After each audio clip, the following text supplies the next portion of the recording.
I am not in Pittsburgh, but I am Rob from Vintage Weights PGH, and I'm here with Chris of Mutant Metals. Hey guys. I made a long journey, about an hour and a half north of me, so that I could take a walk through the Mutant Metals shop, and that's what we're about to do. This is actually the original Rogue prototype that we sandblasted. This is where we make everything. Okay. I paid basically $400 for this. I was gonna. I think this is the very first thing I ever machined. Custom UDA that you made for me. The original dip attachment jig, welding jig, that's gonna go exclusive here. Oh boy, nice. Might be made. So I came in the garage here, Chris, and this looks like a garage gym. But then just through this doorway, we've got your shop. But right away, I noticed what you got on your rack here. So what do we have? These are just here, just as storage, but a couple stainless units, and this is actually the original Rogue prototype that we sandblasted. We're gonna try something new with. But yeah, this is kind of where it all started. Now you've got a lot of pieces and parts and things filling up your garage gym, for your company. Right. Yeah. There's parts for snapbacks, dip attachments. We kind of keep a bunch of material out here so it doesn't crowd the shop too much. But with it being Sunday, a lot of stuff is already out of here. You still able to work getting ready out for here? Next week? Yeah, I kind of feel like a fraud a little bit because I haven't been doing a lot of lifting the past couple years. I hear you. I probably need to go to a commercial gym for a little bit until I get this under control, but there's always just too much stuff moving in and out of here. I think it's cool, though, that it shows that you started right here. So then you flow in the basement here to the other side of your basement where your shop is. Yeah, so this is where we make everything. Oh, this is really cool. So you showed kind of a glimpse when you were on Garage Gym Experiment over your shoulder, but when I first walked in here, I said, I don't think people understand how expansive it is in your basement. You got a lot in here. Yeah, I mean, we crammed a lot of stuff through that 27-inch door there. Just fitting it through this door. All the machines came through there, both lathes. That was drills, probably a workout. Tables, everything. My goodness.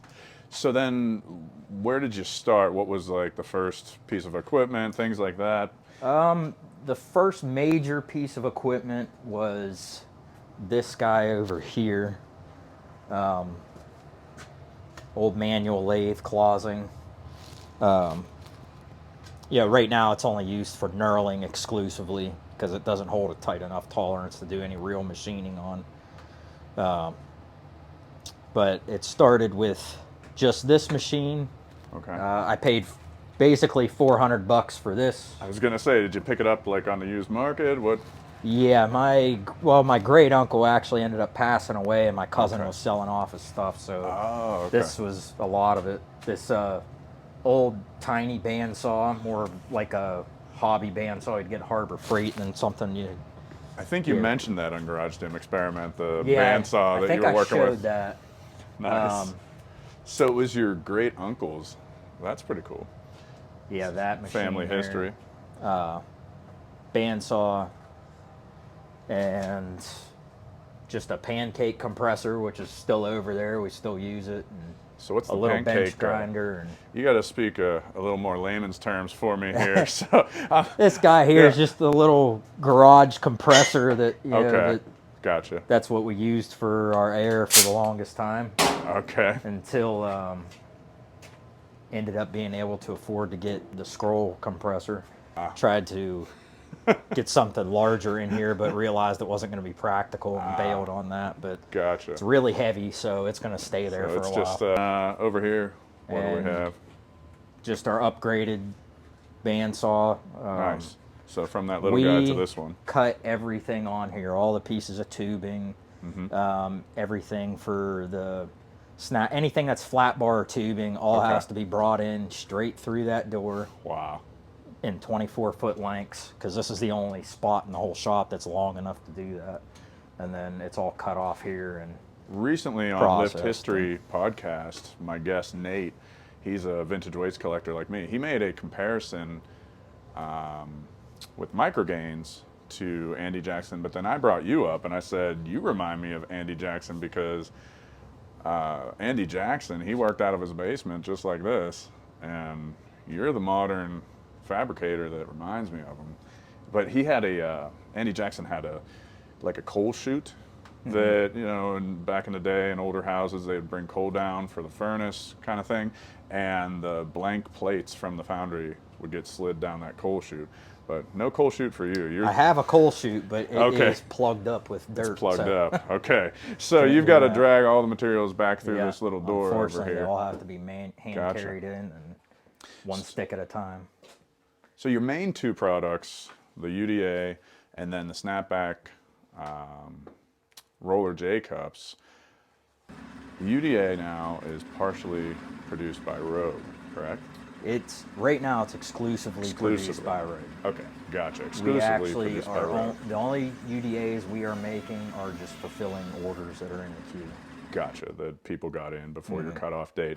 So then, what other types of things are you producing in here besides for the snapback rollers? Because you know you've got a variety of handles I see. And we produce, you know, pretty much every. The only thing we don't do here is cutting out the logos for, you know, dip attachments, snapbacks have the logos. We don't do any of that. Oh man, look at those.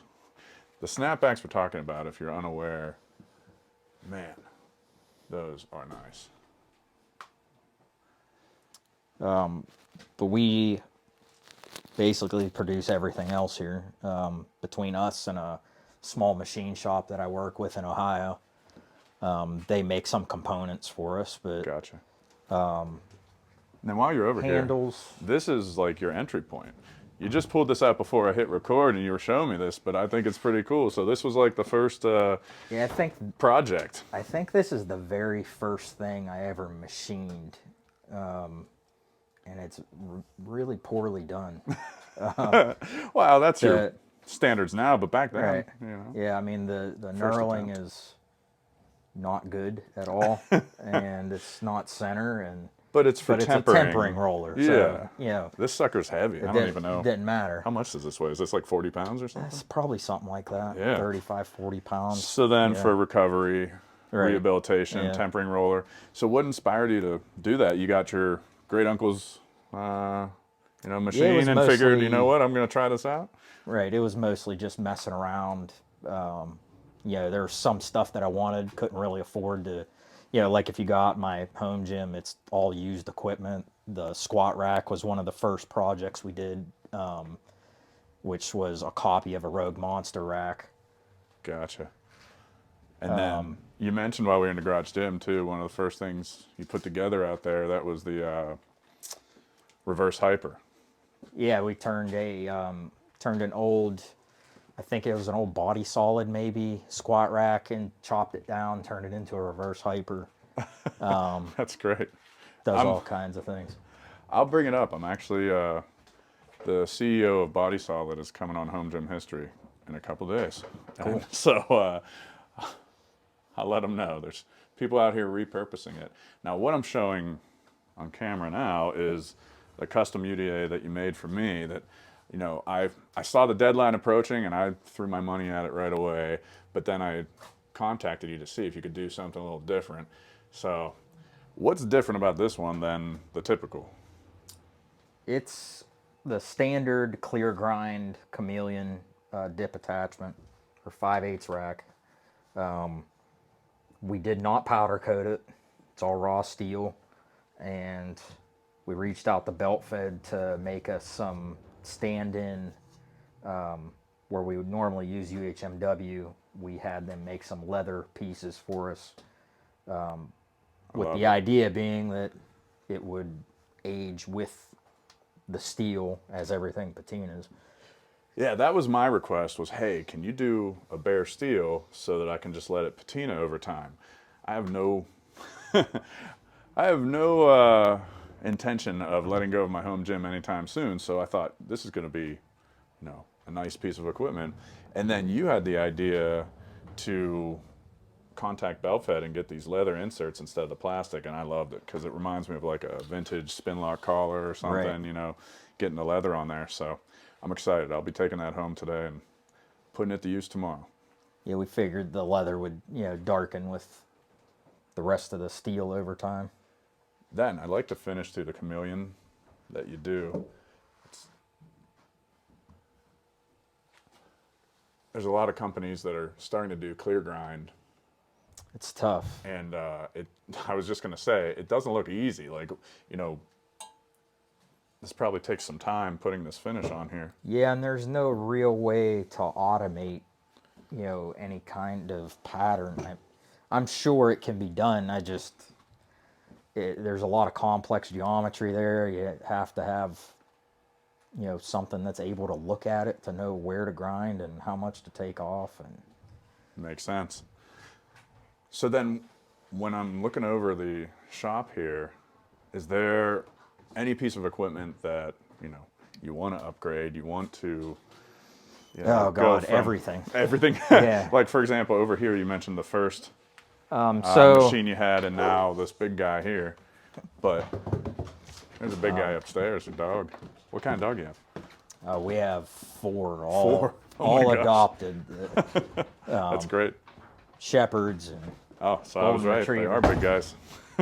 and that was probably my son jumping on the floor. I know that feeling, man. So anyway, so- what would you best upgrade for your purposes? The thing is not because everything had to come through that door, and don't have the room or the power for CNC machines. There isn't a whole lot that we can do to really ramp up or to do any major upgrades to. This was the first major upgrade from that machine, which this is still a 1970s-ish closing, made in Michigan. But we do all the turning on here. This still holds, a 1/1000th tolerance over the whole length of the bed, which is pretty good for a machine this age.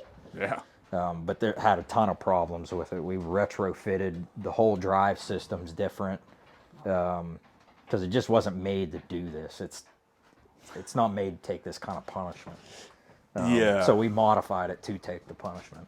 But That makes sense, the way you're putting it through its paces, you know. next biggest upgrade was the saw, just a Harbor Freight. Bunch of companies make those.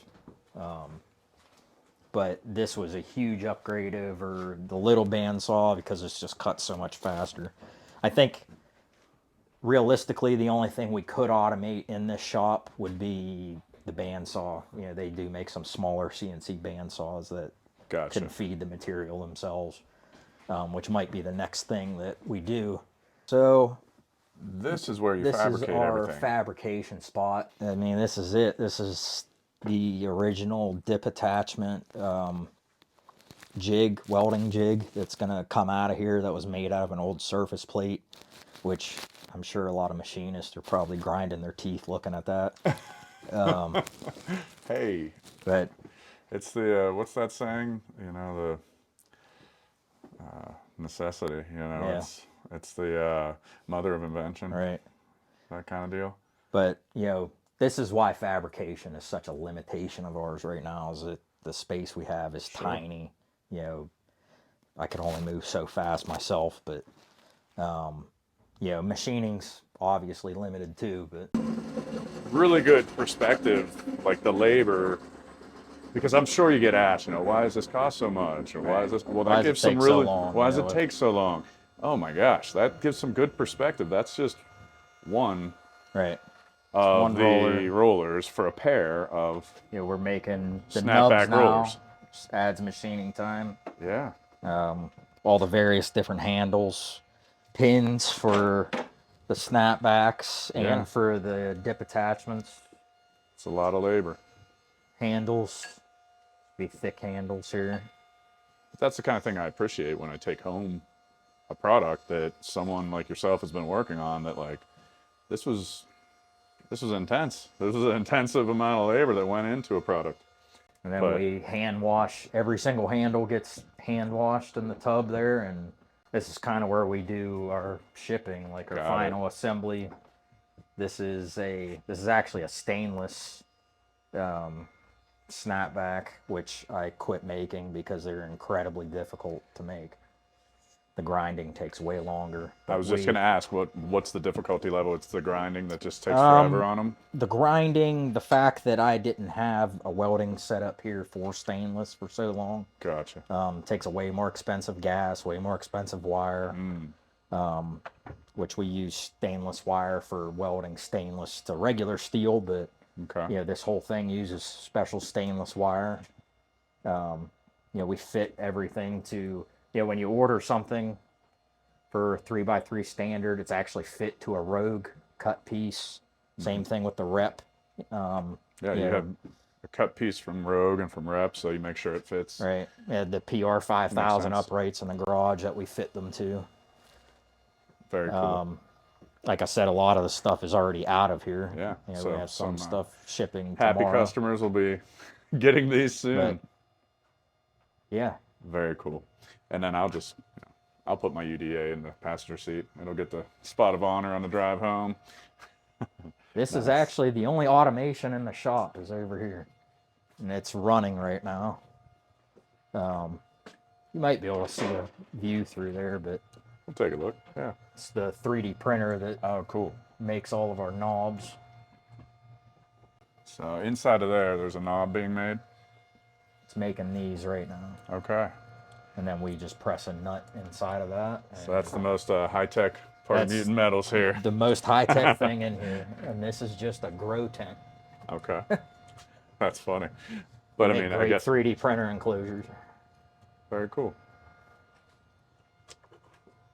It's knocking those out. How many of these can it make in a day if you're running it hard? Or how many do you try to make? About 15? Yeah. Gotcha. And that's about the max it'll print out in a day with the way we have it set up. I'm sure you could do it faster and stack them, but we keep up enough with that I don't like to push the machine. I was just going to say, is that on pace with your sales? Yeah. So just keep it at that pace. Gotcha. And we'll give you a little exclusive here. Oh boy, nice. Might be making some weight horns pretty soon. Oh, that's cool. Like storage posts? Yeah, these are very cool. To be used with our handles mainly. Okay. These are solid stainless. So they're... Look at that. Woo! I'm glad I gripped it. Because, that is heavy, man. But I have some ideas for attachments for that, too. So it won't just be a one-trick pony. Mm-hmm. They will be very expensive. Yeah, but I would imagine.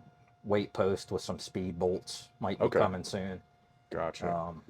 So they will not be cheap. It's a very expensive piece to make. I've seen, I've seen firsthand how annoying it is when I load up plates onto my powder-coated weight post. Drives me insane. And there's some companies like Clevabuilt makes a nice stainless weight post. Yeah.